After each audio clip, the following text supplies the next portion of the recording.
Hello, and thanks for being with us on the New Life Show with Dr. Michael Laitman. Hello, Dr. Laitman. Hello, everyone. Hello, Yael Shadarel. Hello. And today we'd like to talk about experiences in life. We'll try to understand how do the things we experience in life make us who we are. Be with us, it's going to be interesting. Yael, please. So first of all, what is an experience? It's a deep impression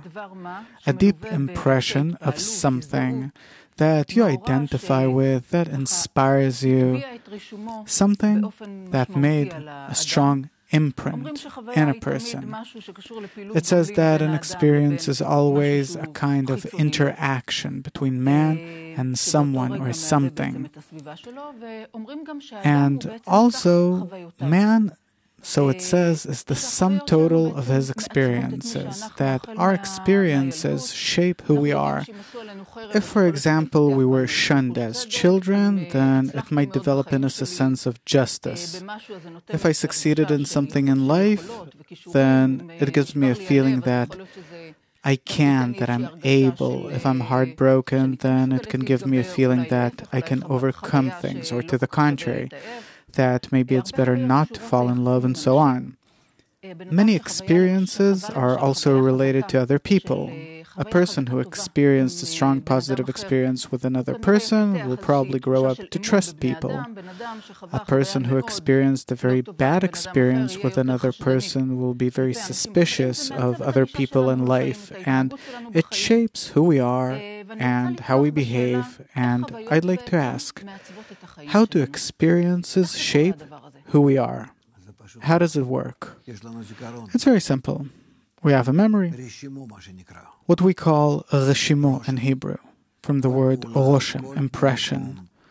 Every action, every place, every impression, every experience, it leaves an impression, and this impression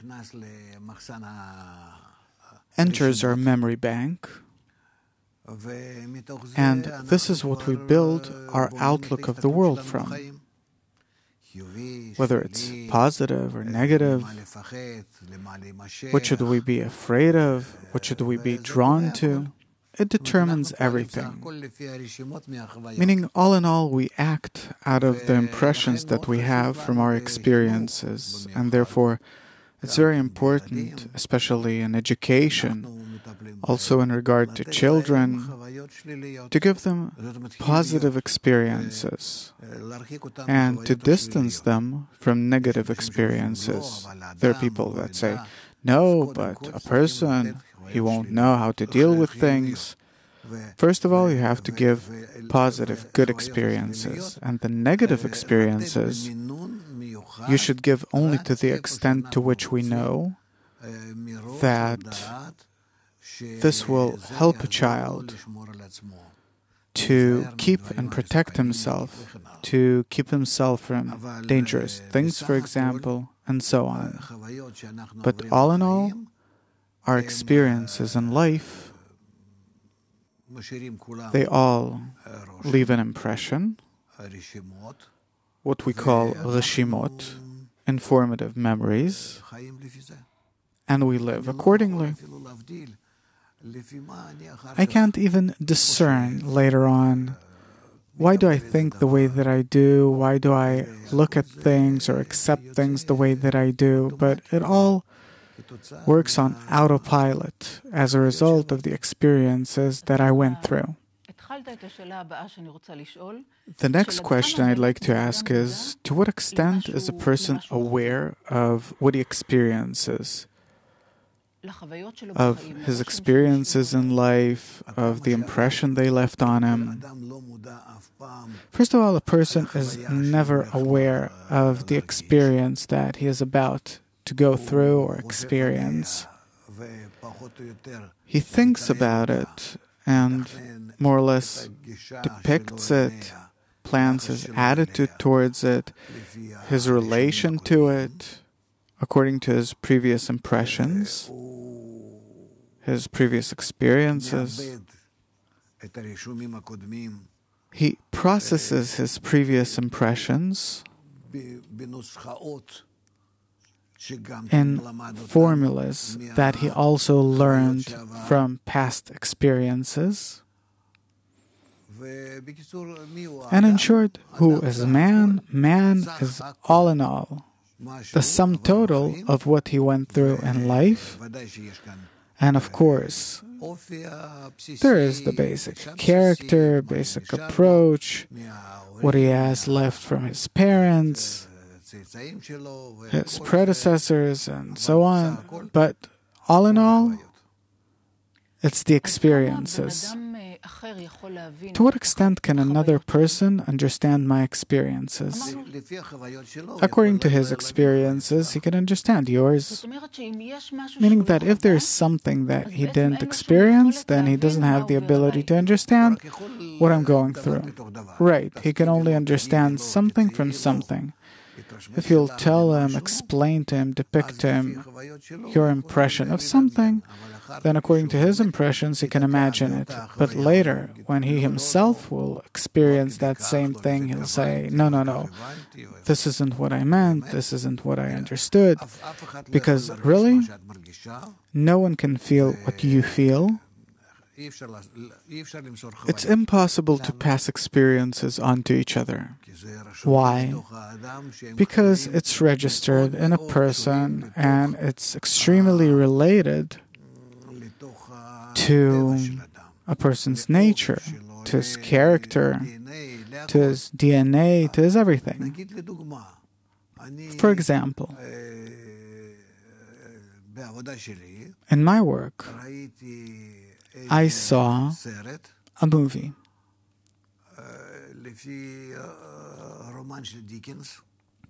according to a novel by Dickens.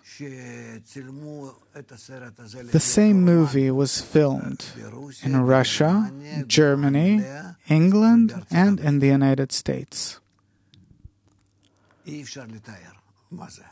You can't describe how different these things were, meaning they're completely different. I wouldn't think that it's about the same book, as if they all have the same basis, origin. And it left such an impression on me that, will people ever be able to understand each other? It's a part of something that I had to do in connection with my doctorate. But that's how it is. And it's really a question, as if there is a bug in the system, where in advance, people don't have the same experiences. Secondly, everyone experiences things differently. So, there is a situation where my life is the sum total of my experiences, of the experiences that I had in life. This is how I act and respond to life. So how can another person understand me at all? How can we communicate on a deep and profound level then? Even if we want to, or suppose we have no prejudice, but if we write, for example, about the French Revolution with our own prejudice, then the Americans, the Germans, and the French themselves, you understand how differently they'll write about it. Obviously, so this is the question, why is the system built this way to begin with, where the chances of there ever being some kind of qualitative communication between us isn't working, but we have to create some kind of a mutual foundation. We have to have some kind of a place, platform, common ground. Where is it? That's what I'm asking. It doesn't exist, but still, we're trying to reach it. understanding that we won't find something ideal, but still, somehow, all the international agreements. Also, we can't examine ourselves to the extent to which we, as if, are talking about the same, but we always mean something else, because everyone has different experiences in life. My question is, why is it made that way? I don't mind countries, I'm talking on the human level. Because every person has a different basis than others. He's very different. He comes from a so-called reshimo, a place in the general soul of Adam Rishon, which is the collective soul. No one came from the same place. Everyone was brought up in a special family, in a special time, with a special character. It's really like a sandwich where the different layers are laid on each other. Were we able to take a deeper look into ourselves, like an X-ray view, we'd see that we stand no chance of getting married, of doing something. It's a good thing that we don't know, that we have no deeper understanding of the matter, that we don't understand the extent to which we don't understand each other. Why is the system built this way? Why do we stand no chance of really profoundly understanding each other? In order to reach a divine experience of love covers all crimes, that we will know that on this level, in this realm, we can't understand each other because, to begin with, we have a different foundation, and therefore we can never truly, deeply understand each other. Because I can't depict life the way that you do in regard to everything, and you will never be able to understand or depict life the way I do either. So now the question is, what do we do? Before what do we do? Why does it work this way? In order for us to rise above this problem, which is unsolvable, and that we will build some kind of common ground where all of us are equal and that we can connect there, that we disconnect from all of these experiences in life and all of our built-in data, and we reach a state where we connect to the upper force, in the upper force, in the upper force, in the force of bestowal. There we can be together and as one. For example, in a family, there is a husband, wife, many relatives, and so on, and finally, after so many years, their baby boy is born. They waited for him for so many years, and then he's born, and everyone looks at him. He's an angel, and there are none like him. So you understand the extent to which everyone's willing to connect for his sake. Meaning that there has to be some kind of a really precious image, something that's really precious to us, that for his sake, in our inclination to do good to him, we can forget about all of our personal experiences and to experience the experience of loving him. And that we connect with one another in order to love him and benefit him. So specifically in this way can we rise above our personal experiences. This was the parable? Yeah. And what's the moral? The moral is that this is how we have to transcend toward the upper force, the Creator. The upper force or the Creator being what? The force of love, the force of bestowal, a force for which I'm truly willing to transcend and benefit above my own ego, where specifically by rising above my own ego, this way I can reach bestowal and reach the Creator. And why is it built this way? So that all of us will be able to connect to that one experience. Being what?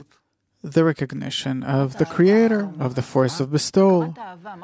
He also said love, the recognition of the Creator, of love for the Creator, the recognition of mutual bestowal, and then in Him we all connect together.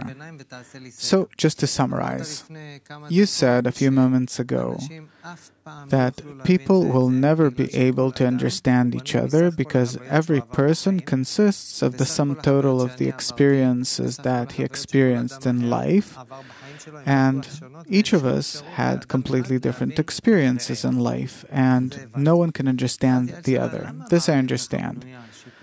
And Yael is asking, why is it built, the system, why is it built this way that everyone has their own set of experiences and that none of us can really understand each other? And you said that it's made this way in order for us to reach this divine kind of experience. So what is that? Bestowal. What is bestowal? Bestowal is that which is outside of me, where then all of the experiences that I experience are experiences that are outside of my body, outside of my ego, in giving, in love, that I experience them outside of my ego, outside of my will to receive, that I experience them in the other. If I do these kinds of exercises and I start feeling the other, I reach a state where I really feel these experiences in the other and not in me. And then these are experiences of the so-called third kind. And the experiences that I feel in the other person, not in myself, allow me to understand the other person because they're in them and not in me? Yes, because I disconnect from my own personal experiences, detach from them, and I live in the other and being clothed in the other. And this is the basis for some kind of a human understanding of each other. Yeah. I want to ask, we know that every person, suppose two people go to the same event. Everyone experiences it differently. Different things will influence them. People's inner world is completely different. Structure and so on. There are people that barely feel life, meaning barely any event does it for them, affects them. They're not impressed with anything. Yeah, life is kind of like flat, but they don't feel it that way. That's what you think. What then? Because they feel that they're alive, that their life is really even stormy. I gave this example once on one of our talks.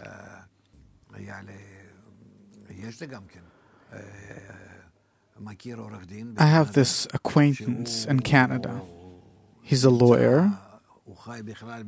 He lives in such a place where it's some village where you maybe have 1,000 people, maybe a bit more. And he says that once every few months he has to leave this entire pressure of this stormy life. And, the only thing that you have there are bears. And then he takes, how do you call it? You use it on snow in winter. A sled. Yeah. A sled with, what do you call these animals? Deer. Yeah, usually it's deer. And a tour guide. And he goes away for 2 weeks to some place where there's no one and nothing, and then he rests from the stormy life that he thinks that he has among 1,000 people.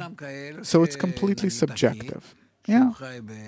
And there are those, like my brother, for example, who lives in a place like Manhattan, but in Canada, in Toronto, in the real center, where there you can really explode from the noise and the tension in the air.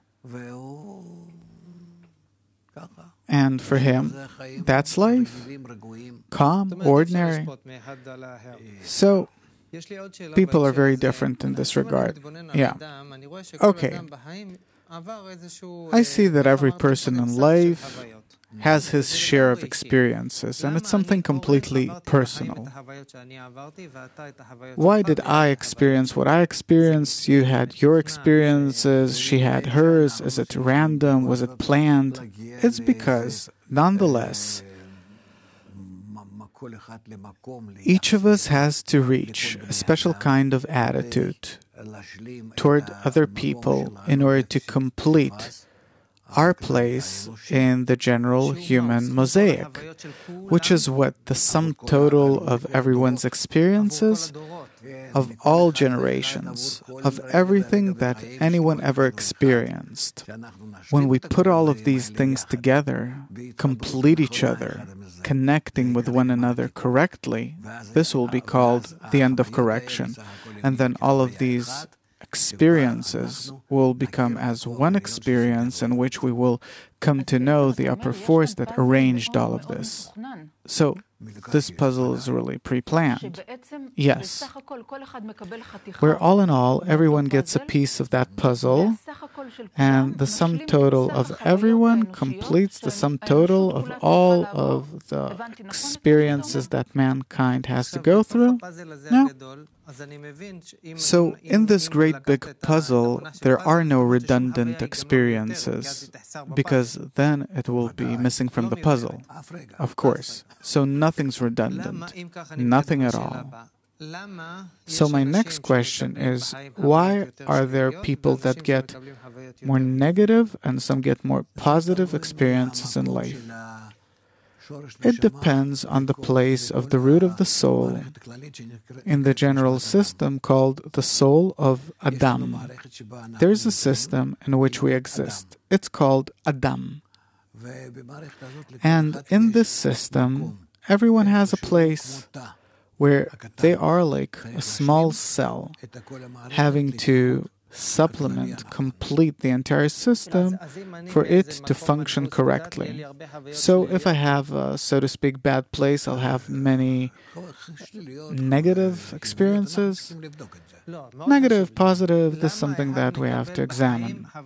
What I'm asking is, why does some person get more negative experiences and someone else gets more positive experiences? It depends on what that person's role in the soul is. Some of the experiences that a person gets, that's called fate. Usually, we're talking about processes where we say that everything that happens has a special role in man's development and the development of mankind. What is the role of experiences?